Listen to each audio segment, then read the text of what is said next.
Sassiloto foi uma das peças-chaves, né, do desenvolvimento da arte abstrata no Brasil e, portanto, na América Latina, porque o Brasil tem um papel fundamental nesse panorama. Ele participou do nascimento do movimento, né, ele assina o Manifesto Ruptura, que, de alguma forma, é o documento de onde nasce a aventura do concretismo brasileiro, paulistano, principalmente. Muito se falou da obra do Sassiloto, que, aliás, quase todas as matérias de jornal do período, da época da primeira exposição concreta, que acontece primeiro em São Paulo e depois vai para o Rio, quase sempre tem como ilustração as obras do Sassiloto, porque elas tinham uma energia, né? E o Sassiloto eu conheci nesses primeiros tempos, e tive o prazer de ganhar dele logo um quadro, que foi o quadro talvez mais importante da minha vida. Vi aquela pontilização, né, estrita, rigorosa, era o que eu queria para mim. Então foi um caso de influência direta. Poucas vezes da poesia você lembra tanto um fato específico que tem, mas nesse eu lembro bem, e fiquei grato ao Sassiloto pela minha vida inteira. E aí, em 1968, Valdemar Cordeiro faz uma apresentação na qual ele diz uma frase que ficou famosíssima, que o Sassiloto era a viga mestra da arte concreta. Eu entendo essa frase de duas formas diferentes. Uma, ele era de fato um sustentáculo para todo mundo, porque o pessoal da arte concreta era muito briguento, um brigava com o outro o tempo inteiro, e o Sassiloto jamais fazia parte dessas discussões. Ele era, digamos, um apoio, realmente uma viga mestra. Mas mais do que isso, eu acho que o Cordeiro queria dizer é que o Sassiloto ele era intrinsecamente concreto. Tudo estava dentro dele. Ele era um artista que acreditava realmente profunda e plenamente. E a vida e a obra dele mostram esse rigor, essa exatidão, embora vocês vão ver permeada de alguma emoção. Então, o Sassiloto criou uma obra de uma grande integridade, plástica e moral também, e que nós todos apreciamos muito. O Cordeiro achava que era o exemplar da arte concreta. E quando ele faz uma exposição em 1980 no Museu de Arte Moderna de São Paulo, uma retrospectiva, o Décio Pinhatari diz assim que o tempo transformou o Sassiloto nele mesmo. E é verdade, porque todo um tempo que ele fica parado, um tempo de pintar, quando ele retorna, ele vai juntando todas as coordenadas do trabalho dele nos diferentes períodos e realmente aí ele tem uma produção inteiramente original, ele se transforma nele mesmo. O Sassiloto começou, como todos os artistas da época dele, trabalhando com o expressionismo. Ele era um artista nascido em Santo André e ele tinha orgulho e dizia o tempo inteiro que ele sempre viveu em Santo André. Era assim, um orgulho muito grande que ele tinha de nunca ter vindo morar em São Paulo, embora ele tenha trabalhado muitas vezes em São Paulo. Originalmente, o Sassiloto era filho de uma família muito pobre, de imigrantes italianos, e ele teve uma formação na escola profissional masculina, uma formação que era uma formação um pouco como a do Liceu de Artes e Ofícios, uma formação que dava a ele uma base artística, mas era uma base artística muito mais voltada para uma questão do ofício, do trabalho. E, de fato, vai trabalhar como letrista, primeiro fazendo letras de alta precisão, depois ele vai trabalhar como projetista. Ele sempre trabalhou com o rigor, sempre foi uma característica do trabalho dele, mas um rigor voltado para a indústria. Quando ele estudou na escola profissional masculina, ele conhece outros artistas e esse grupo acaba levando o Sassiloto a participar de uma exposição que primeiro acontece no Rio, que se chama Quatro Novíssimos, e depois ele se integra a um grupo em São Paulo e faz parte de uma exposição que se chamou 19 Pintores. Quando ele faz essa exposição, o Valdemar Cordeiro visita a exposição. Eu estou falando de 1947. E o Cordeiro começa a conversar com o Sassilotto, e quando o Cordeiro começa a apresentar para ele toda uma nova ideia da arte concreta, imediatamente o Sassilotto se apaixona por isso, porque na verdade ele já estava fazendo uma transição na obra dele. Então ele vai desenvolver esse trabalho dele, que é um trabalho de colorido intenso. A gente já vê que ele tem uma mão para a cor, ele é um artista essencialmente cromático, mas em todo o processo do concretismo, quando ele participa do grupo Ruptura, que na verdade começa em 48 e vai até 52, os artistas se encontravam, liam juntos, estudavam, faziam preparações, estudavam na biblioteca Mário de Andrade, que tinha uma seção de livros importados, porque a gente tinha muito pouco livro no Brasil. E é incrível que o Sassilotto tinha uns cadernos, que eram um misto de caderno e diário, então ele copia cuidadosamente à mão trechos do Kandinsky, do Vantergerlu, ele vai copiando e anotando as coisas que são mais importantes para ele, tudo em italiano, porque não tinha ainda a tradução dos livros. É uma coisa impressionante o quanto o Sassilotto era um artista estudioso, como ele se preparava para cada coisa que ele ia fazer. Quando ele está nesse período do Ruptura, a cor na obra dele fica muito mais a serviço da forma. Então, embora ele use a cor, ele usa muito mais pontualmente. Ele vai um pouco para essa gama das cores mais puras, mais limpas. Quando ele está no expressionismo, ele brinca com transparências. Tudo isso ele abdica no período concreto dele. Em 1965, o Sassilotto para de pintar, até mais ou menos 1974. Há controvérsia sobre esse tempo que ele parou, mas de qualquer modo ele tem um período que ele para. E por que ele dá essa pausa no trabalho dele? Porque aconteceu um monte de coisas ao mesmo tempo. A gente tem toda uma mudança de vários fatores na vida do Sassilotto e na vida dos brasileiros de uma maneira em geral. A gente teve a instauração de um regime civil-militar, que o incomoda bastante, embora o Sassilotto nunca tenha sido um artista especialmente ligado na política. A gente tem uma outra mudança, que é uma mudança econômica. O mundo está num momento muito complexo econômico. O próprio Sassilotto está vivendo um momento bastante complicado financeiro nesse momento. E a gente tem uma terceira coisa que acontece, que eu acho muito importante, que ele sente uma mudança na arte, um predomínio da pop art, que chegava reivindicando novamente a figuração. E quando a gente tem toda essa reivindicação da nova figuração, a gente está nesse momento político no Brasil, então a junção das duas coisas faz com que a pop art brasileira tenha um caráter político, né? Então a gente tem essa característica muito particular aqui no Brasil. Nesse mesmo momento, o Cordeiro, que era grande amigo de Sassilotto, pede inclusive ajuda para o Sassilotto para realizar os seus pop-cretos.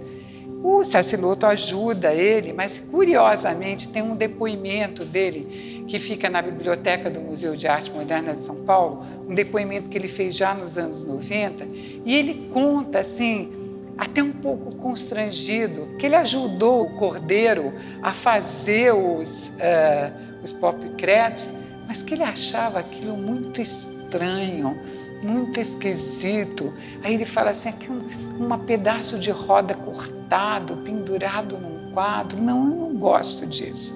Ele faz algumas obras pouco políticas que ele apresenta na Bienal de 65, que tem um caráter um pouco, digamos, meio pop-creto. Mas ele não gosta daquilo. Tanto ele não gosta que ele destrói todas essas obras. Então, isso fala por si. E quando ele volta a trabalhar, ele volta dentro da pesquisa que ele estava fazendo em 65, com o grupo Novas Tendências, desde 63, que era uma pesquisa muito mais voltada para um certo questionamento do concretismo rigoroso e uma busca na arte do movimento, da vibração e da integração, da interação do espectador na obra de arte. Então, uma trajetória que, se bem ela tem essa quebra no meio, ela é de absoluta coerência em outros sentidos, né? Assim, na produção do trabalho, você vê uma preocupação do início com questões formais, com abstração, e aparece dentro dessa preocupação uma questão que é específica de uma mestria do Sassilotto, que é a questão da cor.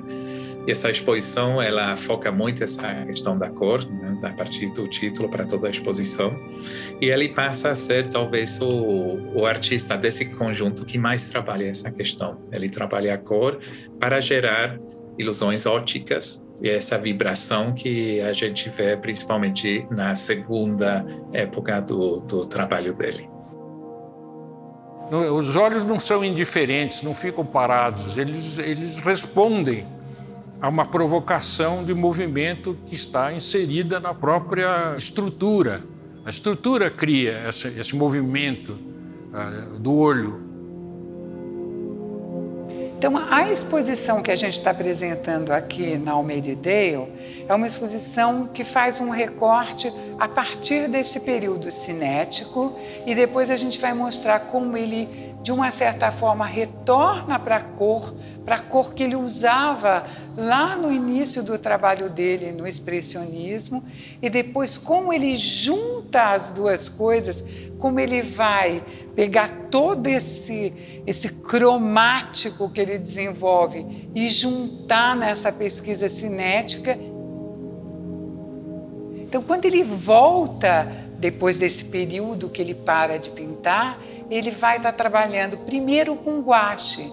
Então, quando ele trabalha com guache, ele usa o preto sobre o branco, o vermelho sobre o branco, o azul sobre o branco, sempre um trabalho monocromático, mas onde ele vai fazendo a gente viajar na forma. Você vai se sentindo totalmente levado e é de um rigor absoluto a forma como ele faz todo o cálculo de utilização do espaço. Tem uma série de algumas obras desse momento da obra do Sassilotto, que é quando a gente vê a cor retornar para o trabalho dele. O verde, uma espécie de um laranja e o azul, mas ele está ainda trabalhando exatamente dentro de uma pesquisa cinética dessa questão de toda a vibração e o movimento da obra de arte, mas já com essa integração cromática. Aqui a gente tem um exemplo de como o Sassilotto integra essas duas pesquisas, toda a pesquisa dele da forma, como ele acrescenta a cor, então juntando as intensidades luminosas, as cores quentes e frias. Então é uma coisa de uma sutileza, de uma delicadeza e de um resultado muito impactante. Esse aqui é um outro exemplo dessa maestria do Sassilotto. Então aqui, primeiro, você tem uma junção de cores inusitadas, né? O roxo é uma cor que os artistas usam muito pouco.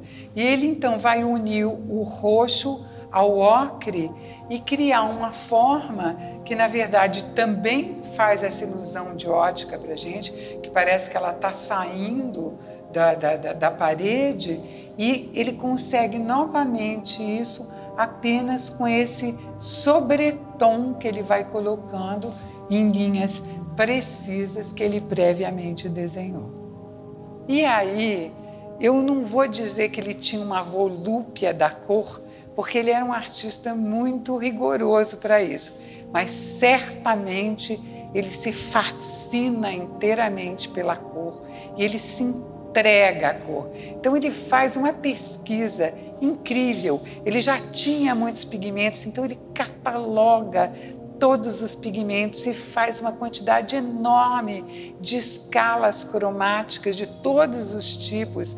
É uma beleza. Então a gente resolveu trazer aqui, fazer um canto para vocês sentirem a mesma emoção que a gente sentiu ao ver todos esses pigmentos juntos. É um material fantástico, que são as provas de cor que o Sassilotto trabalhava. São pequenos cartões que ele marcava todas as cores, anotava qual é a marca, deixava para o sol para ver assim, o que acontecia com o tempo com esses pigmentos. Quer dizer, todo um material de pesquisa super organizado, onde você realmente vê como ele pensava a cor, como ele experimentava com todas as tintas que ele conseguia, né? E ele anotava de onde eles vinham, de diferentes países, diferentes técnicas. Tem um que ele pegava tintas de terra de Minas Gerais e convertia em tinta. Enfim, é toda uma pesquisa que eu acho super interessante, porque aí você vê como ele entrava nesse campo com a mente mais de cientista do que artista, né? Porque ele ficava classificando, medindo com o tempo, fazendo realmente uma pesquisa em profundidade dos materiais. Quando o Sassilotto fica mais velho, em 1994, ele tem um AVC. Ele fica quase 2 anos sem pintar por causa desse AVC, se recuperando. E ele volta a trabalhar, mas quando ele volta a trabalhar, ele não sente mais tanta firmeza na mão dele. E para não abdicar do rigor, ele resolve usar um recurso incrível, porque ele vai então trabalhar com colagem.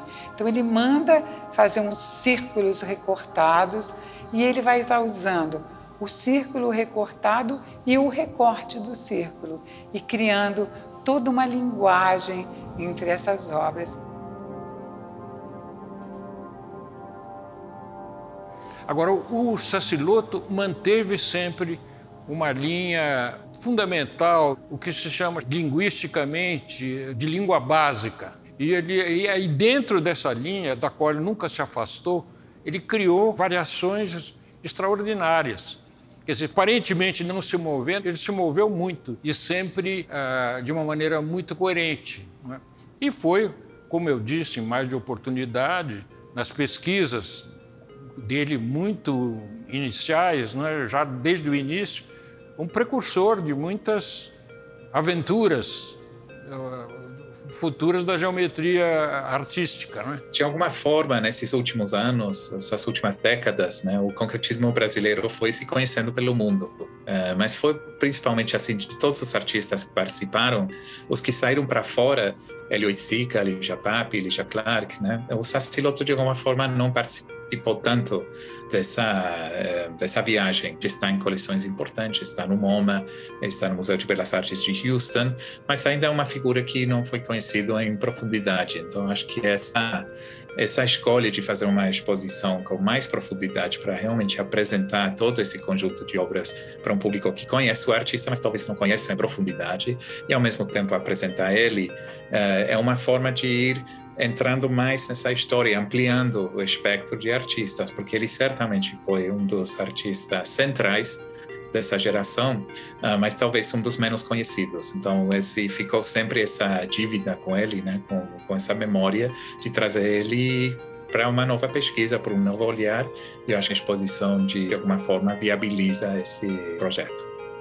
Essas coisas têm que ser reveladas. E o que a gente está vendo é isso, uma mostra que identifica esse trabalho extraordinário nas suas várias fases. O trabalho do grande artista que foi o Luiz Tassiloto.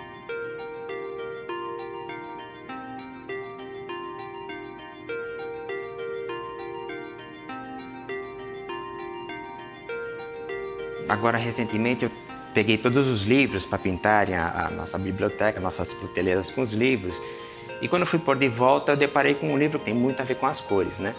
E eu falei, nossa, esse livro tem tudo a ver com o que o Gabriel colocou, que a Denise comentou, que é um livro do Harald Küppers, e um alemão, né? O livro é de 70 e pouco. E o meu pai adquiriu esse livro, eu vi uma data aqui, em janeiro de 83. Aí lá dentro a gente encontra umas anotações que comentam sobre a execução dessas escalas de cores.